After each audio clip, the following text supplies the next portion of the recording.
اور میں صدق میں انتہائی حقیقت کو محبت کے ساتھ درود پاک اللہم صلی علی محمد وعلی آل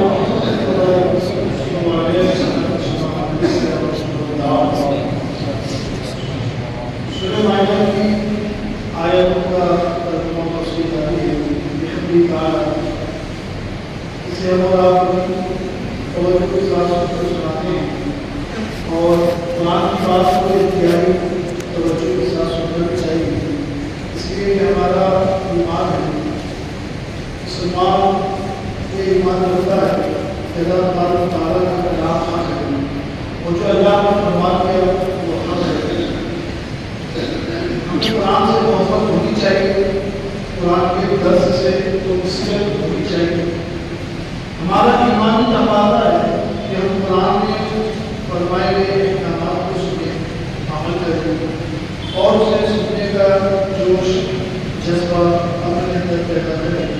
اس کی محبت، اسے سننے کا لگاؤ، درس قرآن کو سماعت کرنے کی جستجو اپنے اندر پیدا کریں.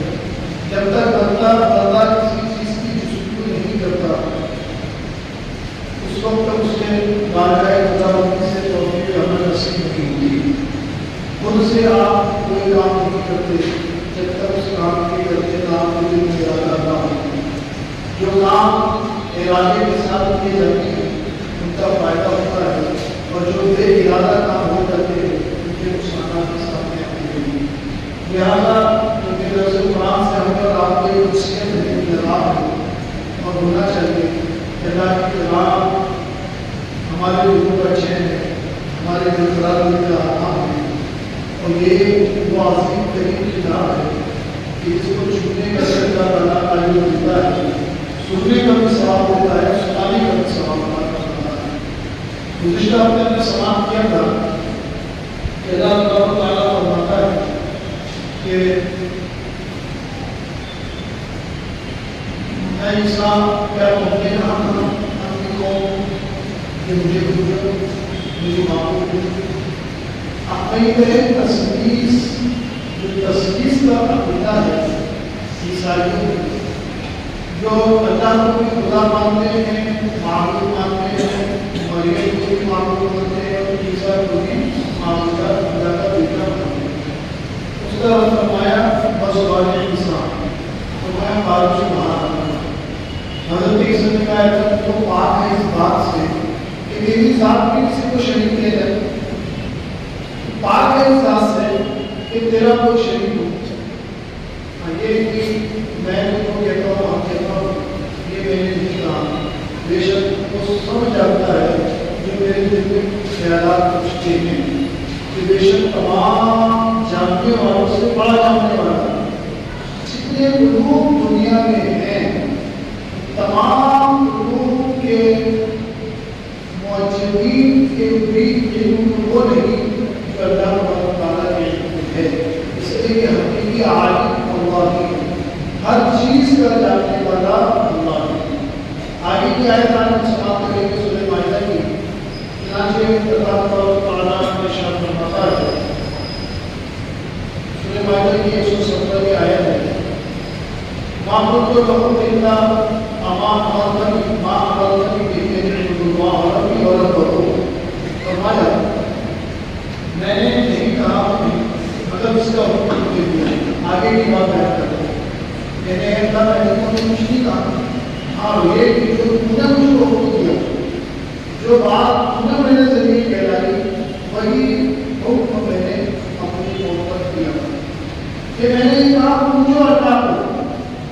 یہ رب کا مطلب ہے عیسیٰ علیہ السلام کہ ربی والا کو اللہ کو اس لیے پوچھو، اس کو اس لیے معبود بتاؤ، اس کی عبادت اس لیے کرو کہ وہ ہمارا رب ہے اور رب کہتے ہیں پانے والے وقت کو آئے کو شہید پانی خوشی.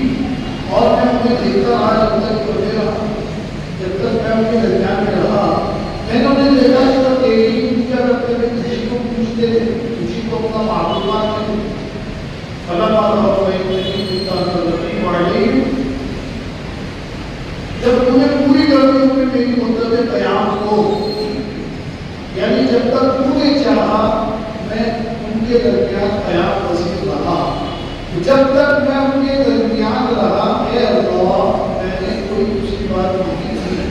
تم نے کہا میں نے نہیں کہا، اور جب تم نے میری مقدر بیان کو ختم فرما دیا اپنی نگہبانی میں اور اپنا رقیب، پھر جب تم نے اپنی نگہبانی میں مجھے آسمان پر بلا دیا۔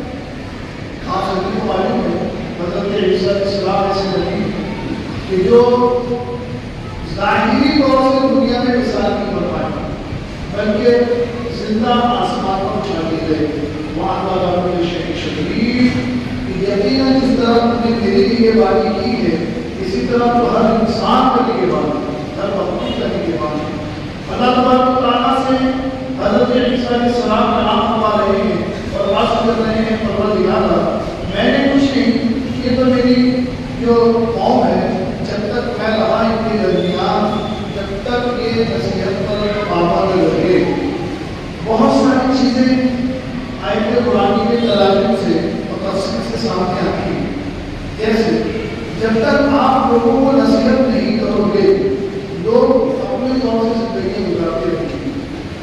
نصیحت کرنا، اچھی باتوں کو لوگوں تک پہنچانے کی انتہائی ضروری ہے، اور ہر طبقے کے شخص کو، ہر انسان کے لیے اپنا حق حاصل ہے کہ وہ اپنے ماتحت لوگوں کو اللہ کے رسول کی باتوں کو سمجھائے۔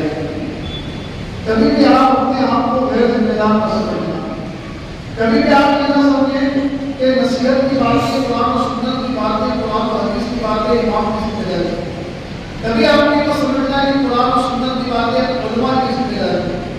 آپ یہ بات کبھی نہ سمجھ کے خاموش بیٹھ جانا کہ دین کی باتوں کو عام کرنے کی ذمہ داری سے خدا پر میں اس کی ہے، کسی کی ضرورت نہیں ہے۔ ہر مسلمان اپنی جگہ ذمہ دار ہے، اسے جتنا علم حاصل ہوتا ہے، چاہے سن کر، چاہے پڑھ کر، چاہے کسی کی صحبت میں رہ کر، وہ خود اچھی باتوں کو اپنے ماں بہن لوگوں کو ضرور کریں۔ اپنی بیوی پہ آپ کا حق ہے، اپنی بیوی کو دین بتاؤ، اپنی اولاد پر آپ کا حق ہے، اپنی اولاد کو دین بتاؤ، اپنے بھائیوں پر آپ کا حق ہے، اپنے بھائیوں کو دین بتاؤ، اپنے خاندان پر آپ کا اثر و رسوخ ہے، اپنے خاندان والوں کو دین بتاؤ۔ آپ نے جب تک نیکیاں نہیں بتاؤ گے، گناہ نہیں سمجھاؤ گے، یہ نہ نیکی کریں گے نہ صلاح کریں گے، بلکہ شیطان کے چکر میں آ کر یہ دور ہو جائے گی دین سے۔ اس کے لیے ذمہ دار ہم آپ ہوں گے۔ قرآن مقدس ان تمام باتوں کی خدمازی کر رہا ہے حضرت عیسیٰ علیہ السلام کے ذریعے کہ میں جب تک اپنی قوم میں رہا میں سمجھاتا رہا، میری قوم مانتی رہی۔ قرآن اس بات کا شاہد ہے کہ آپ کہتے رہیے، قوم میں اثر پڑے گا، آپ بولتے رہیے، نصیحت کرتے رہیے، بچے اور آپ کے اہل آپ کی نصیحت پر عمل کریں گے۔ ہاں یہ الگ بات ہے کہ سب نہیں کریں گے، اور وہ ہماری ذمہ داری نہیں ہے۔ آپ کی اور ہماری ذمہ داری صرف اچھی بات کو پہنچانا ہے، اچھی بات پر عمل کروانا ہماری اور آپ کی ذمہ داری نہیں ہے۔ یہ ذمہ داری تو اللہ نے نبیوں پر بھی نہیں رکھی، یہ ذمہ داری تو اللہ نے نبیوں پر بھی یہی ذمہ داری تھی کہ اے میرے رسولوں، اے میرے نبیوں، میری بات پہنچا دو میرے بندوں تک۔ اب انہیں ہدایت دینا میرے اختیار میں، اللہ نے جسے چاہا اسے ہدایت کیا، اور مسلمان بھی فرماتے ہیں انہوں نے اللہ کی اور اس کے رسول کی باتوں کو سنا، احترام کے ساتھ سنا، اللہ نے انہیں عمل کی توفیق بھی عطا کی۔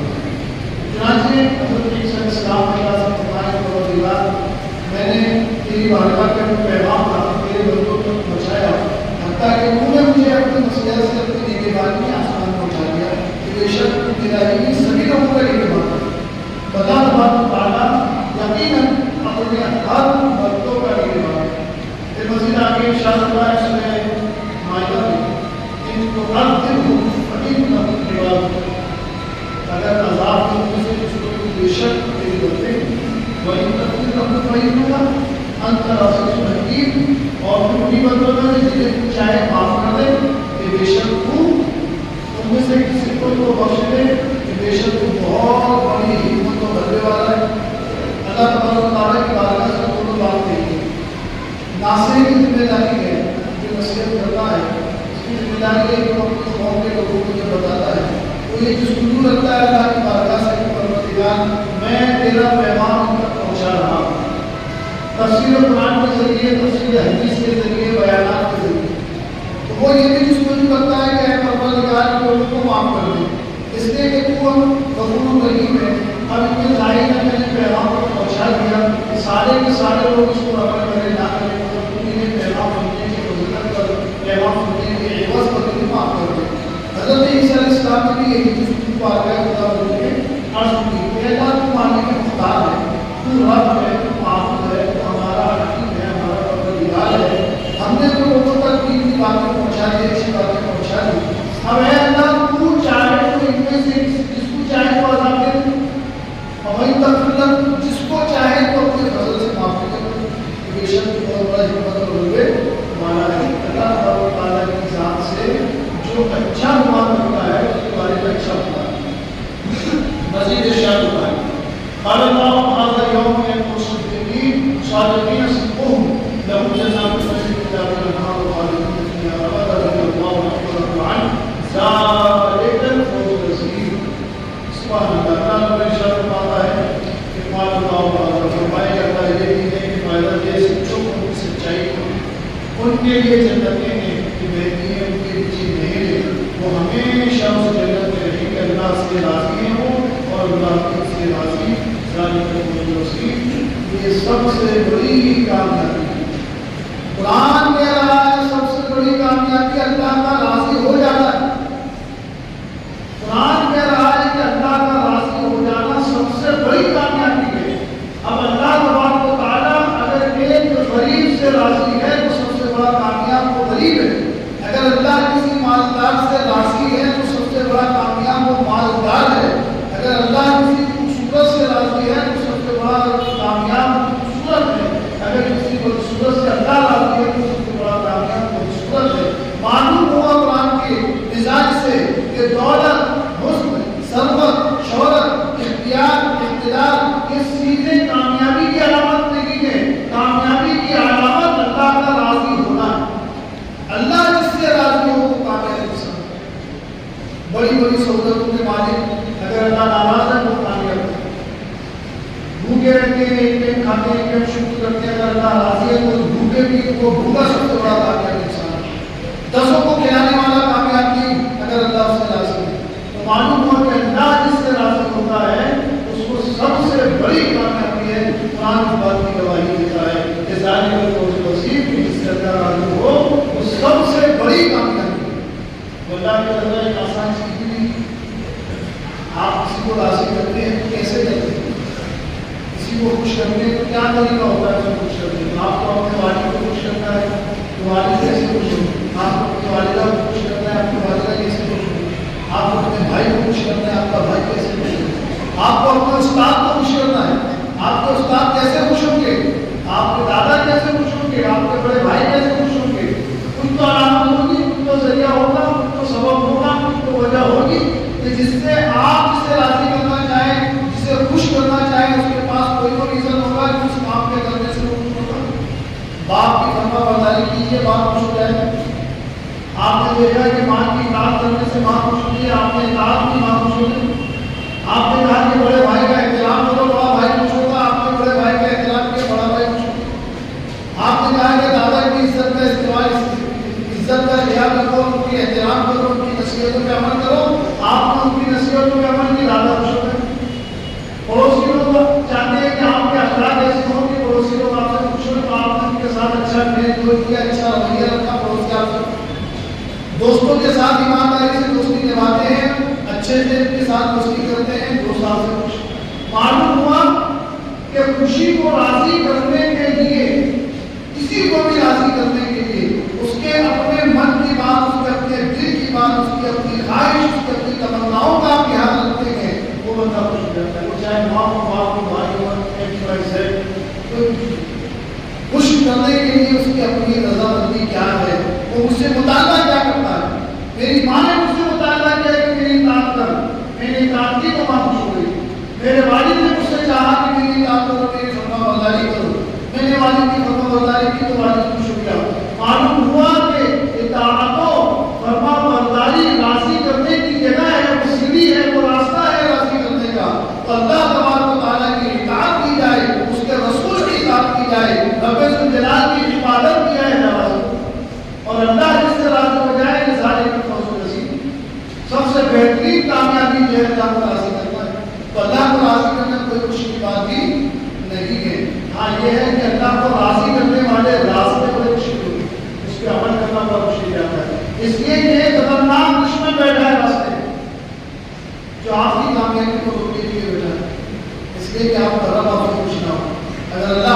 ہو گیا کہ آپ سب سے بڑے کامیاب ہو گئے. اور وہ شیطان جس کے بارے میں قرآن کہتا ہے کہ شیطان کے انسان کا عدو ہو گئے, جو بھولا ہوا دشمن ہے, چھپا ہوا دشمن ہے, وہ نہیں چاہتا کہ اللہ آپ کا علاج ہو, اس لیے کہ آپ بڑے کامیاب ہو گئے. جو کامیابیوں کا دشمن ہے وہ ہمارا شیطان, وہ ہمیں اچھے راستوں میں آنے نہیں دیتا, اس لیے کہ اسے پتہ ہے کہ اللہ راستہ ہے.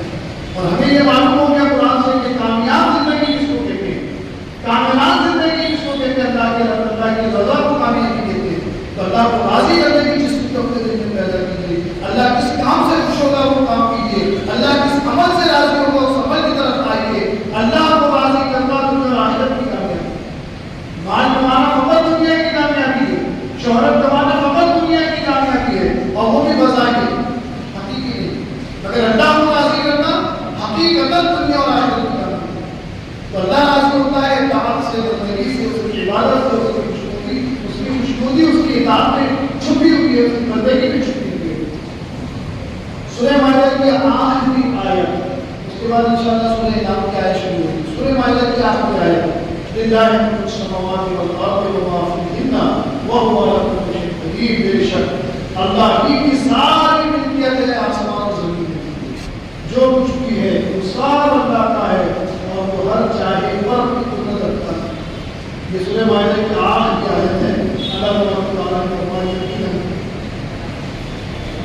آسمان و زمین میں جو کچھ بھی ہے وہ اللہ کی ملکیت, اللہ کی ملکیت ہے.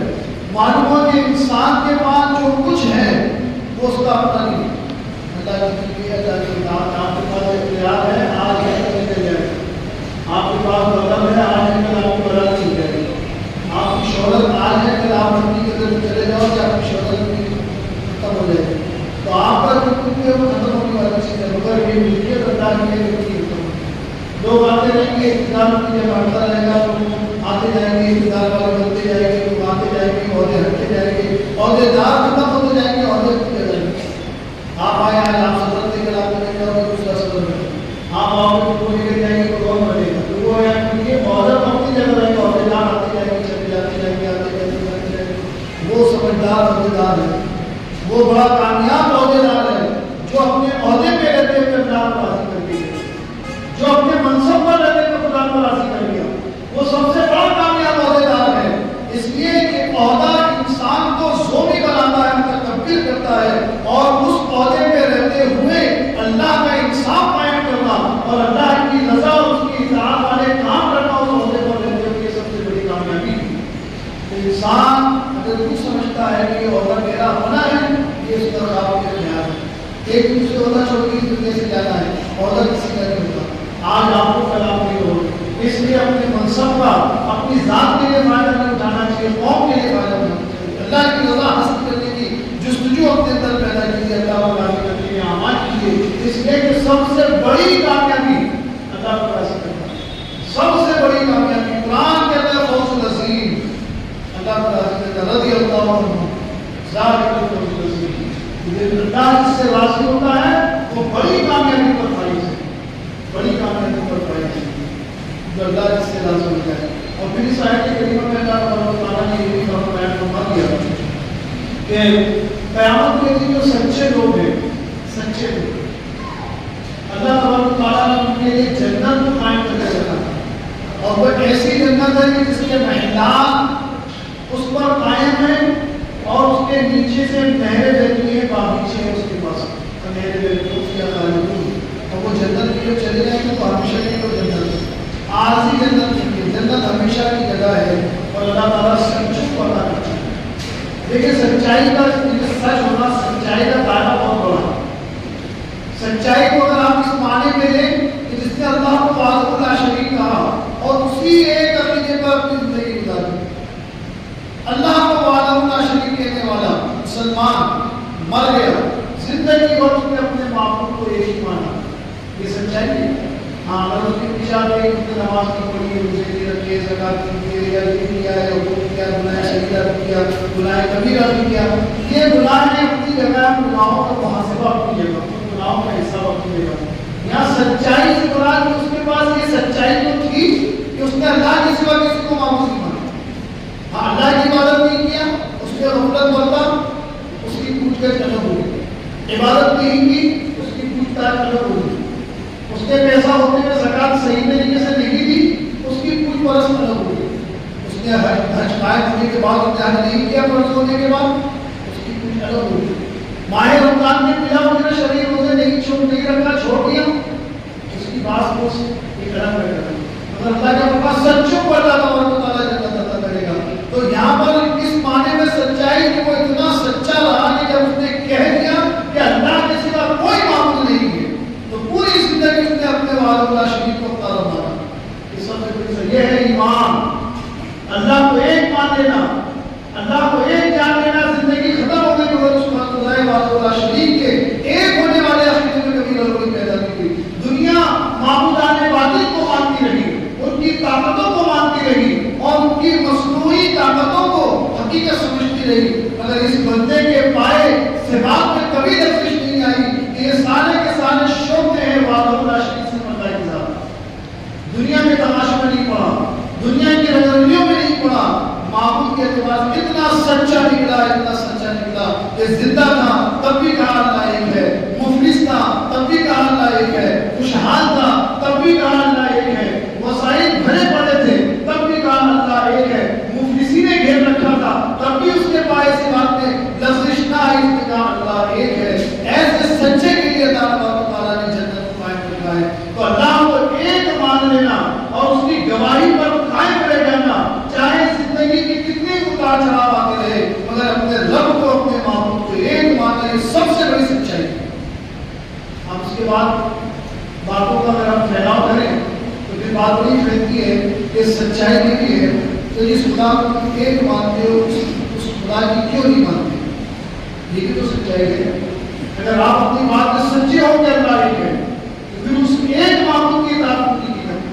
اس ایک رب نے کہا نماز قائم کرو تو نہیں پڑھتے, اس ایک رب نے کہا کہ تم جھوٹ مت بولا کرو تم جھوٹ بولتے ہو, اس ایک رب نے کہا زنا سے دور رہو, اس ایک رب نے کہا کہ جھوٹ اور غیبت اور چغلی سے اپنے آپ کو بچاؤ. اسی معبود نے باتوں پر حق نے کہا کہ اپنے ماں باپ کو نہ ستاؤ.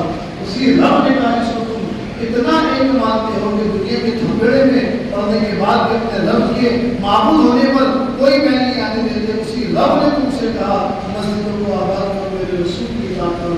آج دنیا تمہیں چھیڑ رہی ہے, پریشان کر رہی ہے, دانشتہ کر رہی ہے. دنیا کو سب پتا ہے تم کتنی طاقت کرو. دنیا نہیں سمجھتی آپ کی طاقت, آپ کے مذہب کی طاقت کو, جو آپ پر اتنا ظلم کر رہی ہے, جو آپ کو اتنا دبانے کی کوشش کی جا رہی ہے. جانتے ہیں کیوں؟ اس لیے وہ آپ سے خائف ہے, وہ آپ سے خوف زدہ ہے, وہ ڈرتی ہے آپ سے, آپ کے مذہب سے. اس لیے کہ اگر یہ مذہب پھیل گیا, اگر یہ مذہب کے ماننے والے مسلمان بیدار ہو گئے تو ہماری بنائی نہ بنی. اس لیے وہ جانتے ہیں کہ زمین پر امن قائم کرنے والا مذہب اسلام ہے, زمین پر امن قائم کرنے والی قوم مسلمان ہے, زمین پر انصاف قائم کرنے والا دین اسلام ہے, اور زمین پر عدالت قائم کرنے والی قوم مسلمان ہے. دنیا دیکھیے دہشت گرد ہو چکی ہے, کسی کی عزت نہیں بچی, کسی کا مان نہیں بچا. ڈکیتیاں عام ہے, چوریاں عام ہے, قتل و غارت گیری عام ہے, لوگوں کے ساتھ مکر و فریب عام ہے, لوگوں کی جائیدادوں اور جاگیروں کے قبضے کر لینا عام ہے. دیکھیں کتنا دنیا میں آتنک پھیلا ہوا ہے. یہ الگ بات ہے کہ آپ کو ٹارگیٹ کیا جاتا ہے اس لیے کہ آپ بھی حد قائم کرنے والی قوم ہو, اس لیے آپ کو ٹارگیٹ کیا جاتا ہے کہ آپ بیدار نہ ہو جائیں. آپ بیدار ہو گئے تو زمانہ بدل جائے گا. آپ اپنے دین پر آ گئے, انصاف قائم ہو جائے گا. آپ اپنے دین پر آ گئے تو دنیا سے بربریت ختم ہو جائے گی. اگر آپ اپنے دین پر آ گئے تو دنیا سے ظلم ختم ہو جائے گا. دنیا ظلم چاہتی ہے اس لیے کہ لوگ ظالم ہیں. آپ اپنے مذہب کی طاقت کو پہچانیے. مجھے اتنا ظلم ہو رہا ہے کہ ظالموں کی طاقت سے نہیں ہو رہا ہے, آپ کے سو جانے سے ہو رہا ہے. ظالم طاقتور نہیں ہوتا. آپ سو گئے ہیں غفلت کی نیند, پوچھنے کو تیار نہیں ہے. گھر کے گھر جل گئے, آپ سوئے ہوئے. عصمت دریاں عام ہو گئی, آپ سوئے ہوئے. آپ کے حقوق پامال کیے جا رہے ہیں, تو مسجدوں پہ ڈاکے ڈل رہے ہیں, آپ بھی آپ سوئے ہوئے. مدارس کی زمینیں قبضے میں کی جا رہی ہیں, آپ سوئے ہوئے. خانقاہیں خطرے میں, آپ سوئے ہوئے. فلسطین میں مسلمان کے لیے سرداس کر کی جانوں کا قربانیاں دے رہے ہیں, پھر بھی دیکھیے قوم سوئی ہوئی. جاگ کے متعلق ایسی موت کی نیند سوئی ہوئی یہ قوم کہ اس سے لوگ مسلمانوں کی بربریت بھی جگا نہ سکی.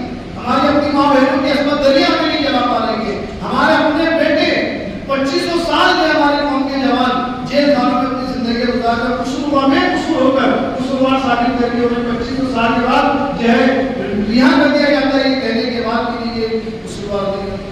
سال کی جوانی خراب ہو گئی ہماری قوم کے نوجوانوں کے ہم اٹھنے کو تیار نہیں. اس قدر غفلت کی وجہ سے کیوں سنے باتیں؟ اس لیے کہ ہم نے دنیا کو ہو گیا اپنے اوپر، دنیا کی چادر اوڑے ہوئے پر ہمیں آخرت کی فکر نہیں ہے. ہم صرف اتنے مسلمان رہ گئے، صرف اتنے مسلمان کہ جمعہ کا دن آئے گا ہم مسجدوں میں آئیں گے، جمعہ کا دن چلا جائے گا ہم مسجدوں میں چلے گئے. صرف اتنا مسلمانی رہ گئی ہمارے اندر کہ ماہ رمضان آئے گا ہم مسجدوں کو آباد کر دیں گے، رمضان گئے ہم مسجدوں سے باہر. پھر انجام یہ نہیں ہوگا تو کیا ہوگا؟ غفلت کی نہیں اگر آج کی جاؤ گے تو جو کہیں اور ہو رہا ہے وہ تمہارے گھر میں بھی ہوگا. کہیں اور کسی اور کی عصمت دری ہوئی ہے، یہ عصمت دری تمہارے دروازے تک کی آئے گی. کسی اور کے جوان بچے 2500 سال جیل کھانے میں گئے ہیں، تمہارے بچوں تک بھی یہ چیز آنے والی ہے. عقیدی وقت ہے اپنے وطن کے لیے سے بیدار ہونا.